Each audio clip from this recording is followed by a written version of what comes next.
5 World News.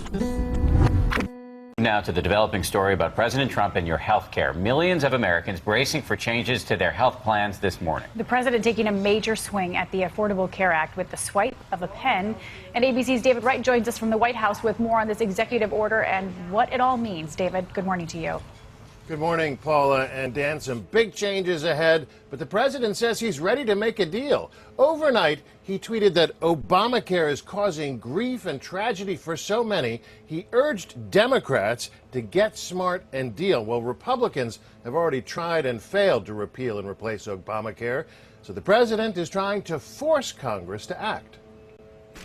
Even as he dealt what could be a fatal blow to the Affordable Care Act, President Trump insisted he's ready to make a deal, and not just with the Republicans. If the Democrats should come to me, I would even go to them, because I'm only interested in one thing, getting great health care for this country. But for now, Democrats don't buy it. Make no mistake, last night the president single-handedly decided to raise America's health premiums for no reason except spite and cruelty.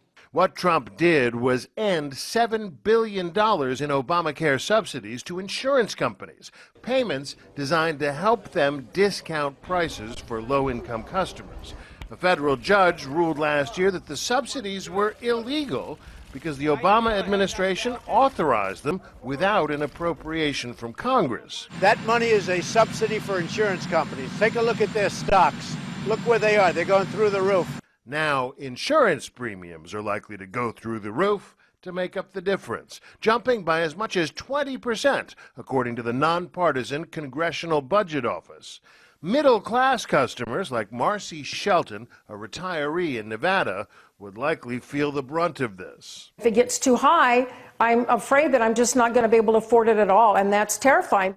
But the poorest Americans would have some protection because of other provisions in Obamacare. The taxpayers would still be on the hook to make up the difference for them, which, according to the CBO, could add nearly $20 billion a year to the federal deficit. We are going to have great health care in our country. We're taking a little different route than we had hoped. Now, a bipartisan group of lawmakers have a bill that would restore those subsidies. They say they have the votes to pass it. Two problems, though. Not clear if it's ever going to get up for a vote, and not clear if the president would sign it. Dan and Paula? I think the president said it best. They're taking a little bit of a different route. David, thanks for reporting from the White House.